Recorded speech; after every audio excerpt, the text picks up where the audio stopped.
halakul karimah BPKB itu Profesor Dani. Yuk kita baca aja ya. Siapa kita? Siapa kita? Siapa kita? BPKB. Takbir. Bersatu kita maju. Begitulah, karena singkat padat, karena waktunya sudah mepet. Untuk mempercepat waktu, menghemat udara, yuk kita bareng-bareng kita dukung yang kenal. Assalamualaikum warahmatullahi wabarakatuh. Perwakilan dari tokoh PPKDH ya, betul ya. Abah bisa dijelaskan kondisi terkini ya? Oh iya, kalau sebagai apa? Ya. Bah, perkenalkan diri, nama beserta Abah sebagai siapa? Baik. Bismillahirrahmanirrahim. Assalamualaikum warahmatullahi wabarakatuh. Alhamdulillah wa syukurillah. Wassalatu wassalamu ala rasulillah wa ala alihi wa sahbihi wa mawalah, amma ba'd. Puji serta syukur kehadirat Allah Subhanahu wa taala yang telah melimpahkan rahmat karunia serta nikmat yang tak terhingga kepada kita sekalian, terutama nikmat sehat walafiat dan nikmat umur panjang, sehingga pada siang hari ini kita dapat berkumpul dalam rangka berdiskusi dan musyawarah. Semoga ini terus mendapatkan petunjuk dan bimbingan dari Allah Subhanahu wa taala. Amin ya rabbal alamin. Salat serta salam kita limpahkan dan kita curahkan kepada junjungan kita baginda kanjeng Nabi Muhammad sallallahu alaihi wasallam, pada keluarganya, sahabatnya, kerabatnya dan umatnya hingga akhir zaman.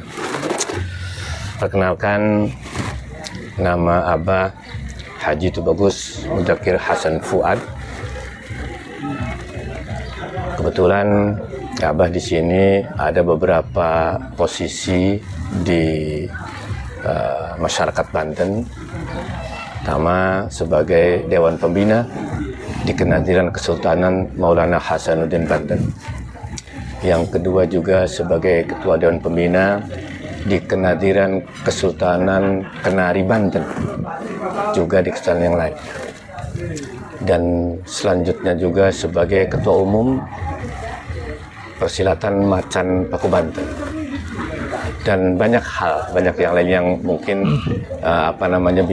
tidak bisa disebutkan. Betul. Tapi yang pasti itu merupakan organisasi masyarakat yang insya Allah memberikan manfaat yang luas kepada masyarakat. Itu barangkali. Kemudian perlu dikenalkan, ini Haji Bagus Kurtubi sebagai Nazir Kesultanan Kenari Banten. Dan yang di sana adalah tokoh-tokohnya, termasuk ini juga dari Ketua Satgas di Kenadiran Kesultanan Maulana Hasanuddin Banten. Jadi mungkin itu yang bisa Abah sampaikan tentang masalah perkenalan tentang diri Abah. Pak, yang ingin saya tanyakan, apakah Abah memantau tentang polemik pembangunan PSN PIK 2 di wilayah Banten yang terjadi di Japur Konta? Menurut Abah seperti apa, Pak? Ya, kebetulan Abah termasuk orang yang mempunyai satu perhatian ya, terhadap situasi Banten pada khususnya dan tentu secara nasional.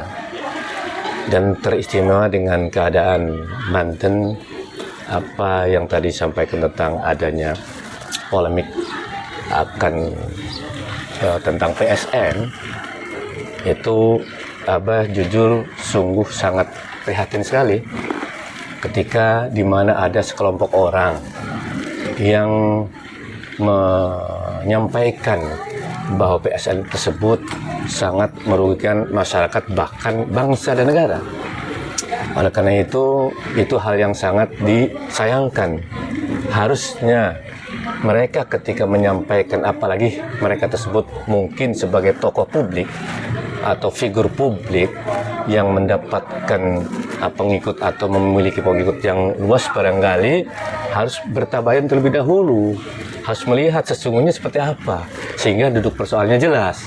Dengan bertabayun, maka ketika mungkin ada satu hal yang kurang tepat atau kontradiktif, kan kita ini masyarakat yang penuh dengan sifat musyawarah.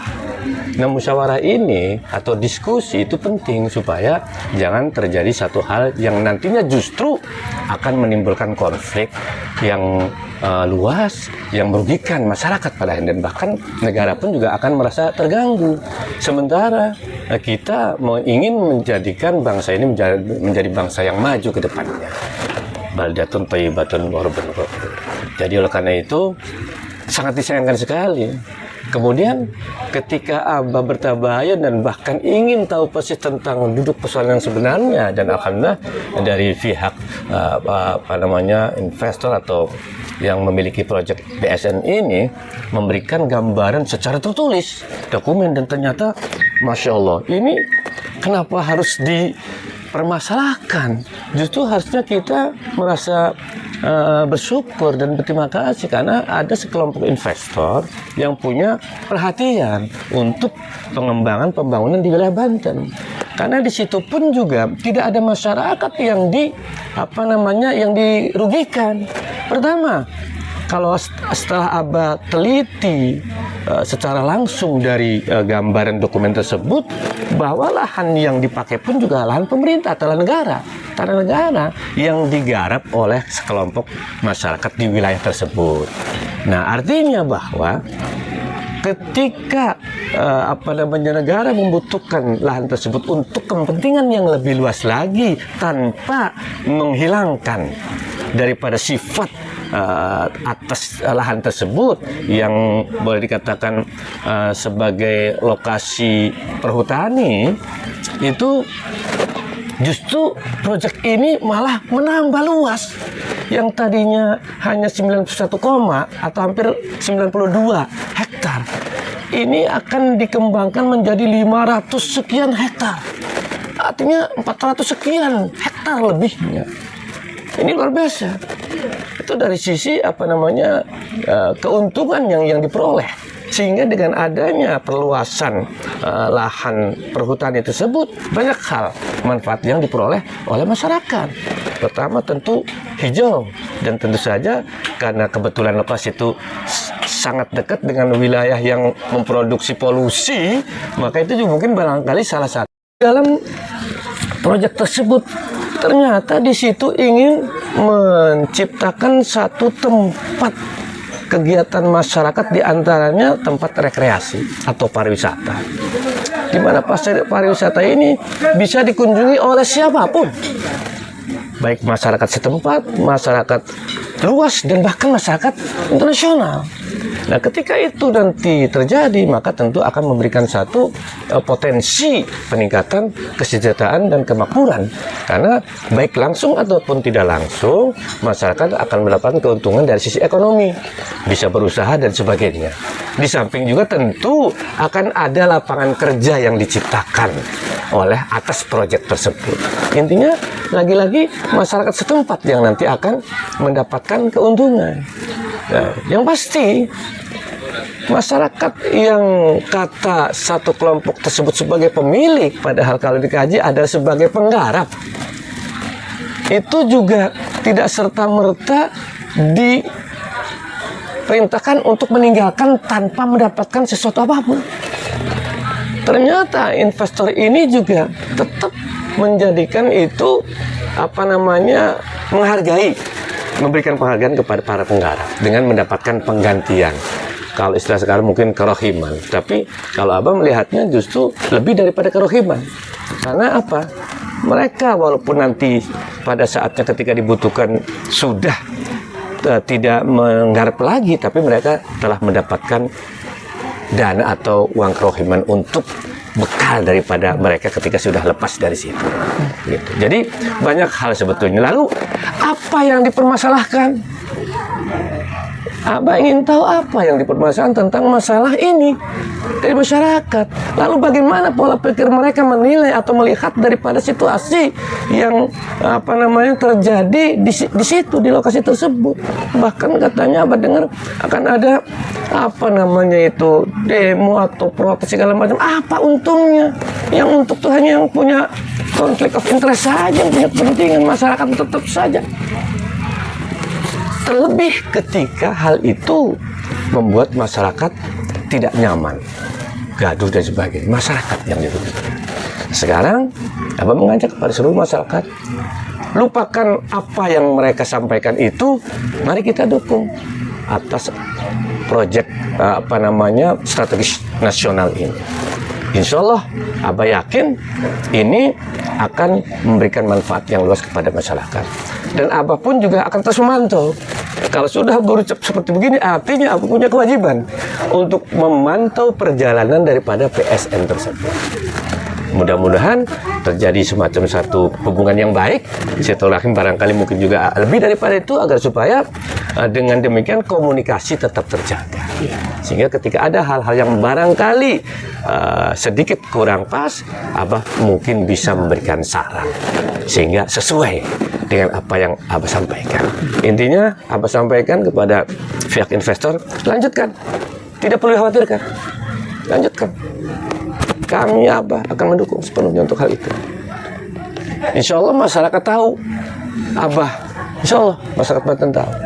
Bahkan nasional pun juga beberapa tahu. Bahkan ketika Presiden Prabowo berkunjung ziarah ke Kanjeng Maulana Hasanuddin, Abah yang nerima itu, silakan lihat di YouTube. Dan bahkan Abah yang diminta untuk memberikan pendapat bagaimana tentang prospek beliau ke depan atas pencalonan. Kata Abah, insya Allah beliau akan menjadi Presiden Republik Indonesia periode 2004-2009. Ternyata 2009. Ternyata alhamdulillah. Mungkin itu ya. Bah, terkait adanya opini-opini yang muncul dan jadi akhirnya meresahkan masyarakat seperti akan timbulnya negara-negara dalam negara, terus tercerabutnya identitas Banten, itu Abah menganggap itu opini seperti apa itu Abah? Ini satu pertanyaan yang menarik ini. Kalau menurut Abah itu terlalu berlebihan. Kan tadi Abah menyampaikan apa yang dikhawatirkan. Kecuali begini. Apa namanya? Kita jelas melihat misalkan pembangunan tersebut ternyata pada pelaksanaannya tidak sesuai dengan grand design-nya. Ternyata dibuat tempat tinggal, misal ya, tempat tinggal yang signifikan barangkali.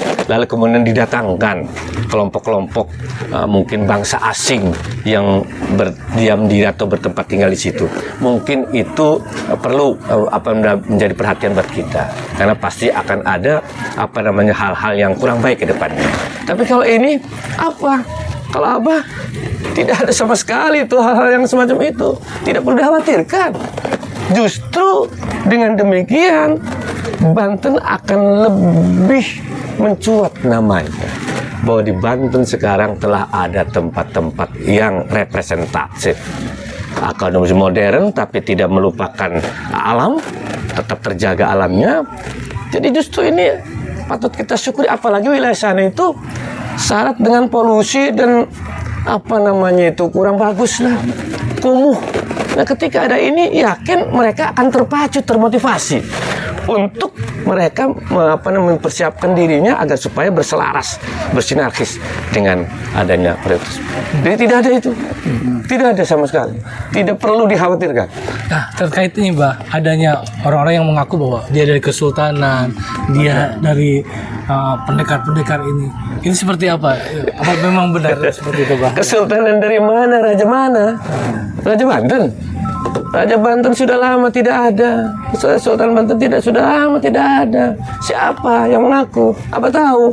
Orangnya pun Abah tahu, dan bahkan Abah pernah sekakmat itu kalau itu orangnya, dan tidak bicara sepatah kata pun. Ketika di dewan tokoh berbicara, Abah yang berbicara ini. Dan kemudian akhirnya hanya ingin diaku sebagai keluarga saja. Dan secara hukum juga sudah inkrah bahwa tidak ada itu, batal demi hukum. Lalu karena mungkin sifat ambisinya yang tinggi, masih tetap bergerilya. Kecamatan yang ada di wilayah Sulawesi Selatan yang ada di Kabupaten Serang. Saya alhamdulillah terima kasih sudah diundang sama Pak Saifuddin untuk menyampaikan paparan. Sebelum ini saya sampaikan dulu kita alhamdulillahirrahmanirrahim. Puji syukur kepada Allah Subhanahu wa taala kita sampaikan. Kedua kita sampaikan salawat dan salam kepada Rasulullah SAW. Mudah-mudahan kita mendapatkan syafaatnya pada hari ini nanti. Kita sampaikan pula salam kepada keluarganya, kepada kepada para sahabatnya dan kepada kita semua. Robi Sodri, saya Sri Andri, Kabupaten Milisania Pokauli, Berahmati Kaya Alhamdulillah ini. Sekalian, pendekar-pendekar Banten yang ingin menegakkan keadilan, yang mengabdi untuk negeri, tentu juga ingin bahwa adab di dalam ilmu, gitu ya, adab di dalam ilmu adalah tahu dan memberitahu, gitu ya. Kan sekarang banyak juga yang katanya berilmu tapi tidak beradab, gitu ya. Kenapa dikatakan seperti itu? Karena sok tahu memberitahu. Kalau sok tahu memberitahu itu tidak tahu memberitahu, akhirnya salah paham. Jadi banyak yang berseberangan itu belum tentu memusuhi kita atau belum tentu berseberangan. Tapi kadang-kadang karena ketidaktahuan. Nah, itu kadang-kadang salah paham itu muncul karena ketidaktahuan. Maka saya di sini ingin memberikan sharing kepada sekalian dengan apa yang sudah saya alami, apa yang saya ketahui terkait dengan PSN. Bapak Ibu sekalian, tahu nggak PSN yang ada di Provinsi Banten itu di mana aja? Pasti jawabannya tidak tahu, karena jarang disosialisasikan. PSN di Provinsi Banten itu ada beberapa, ada banyak. PSN yang Bapak tahu Wilman di Kramat Ratu, di Banjarnegara, tahu kan perusahaan Wilman, kawasan industri, itu PSN, proyek strategis nasional. Kemudian jalan tol dari Serang ke Palembang, itu juga PSN. Tanjung Lesung yang sering disebut kawasan ekonomi khusus, itu juga PSN. Cuma spesifikasinya kawasan ekonomi khusus. Nah, kemudian ada lagi di BSD, ada juga sama kawasan ekonomi khusus, PSN juga. Cuma itu untuk kesehatan, untuk pendidikan. Kalau yang di Tanjung Lesung itu PSN kawasan pariwisata. Nah, kemudian yang di Wilmar itu PSN untuk industri. Ada lagi jalan tol yang dari Serang Palembang, itu PSN infrastruktur pembangunan jalan tol. Ada lagi Serpong Cinere, kemudian Serpong Balaraja, itu juga sama PSN. Nah, kemudian apa yang akan kita bicarakan hari ini? Ini adalah terkait dengan PSN tropikal Paslan yang direncanakan untuk pengembangan pariwisata. Karena sekarang banyak diidentikan PSN itu dengan PIK 2 di YouTube, di mana-mana, bahwa ini PSN PIK 2, bahwa di Serang ada PSN, pasti dengannya begitu. Padahal PIK 2 tidak sama dengan PSN Tropical Paslan. Cuma kebetulan lokasinya itu ada di Tangerang. Nah, tapi sebelum ke arah sana, lokasinya saya bicara dulu. Apa maksud dengan PSN? Lanjut.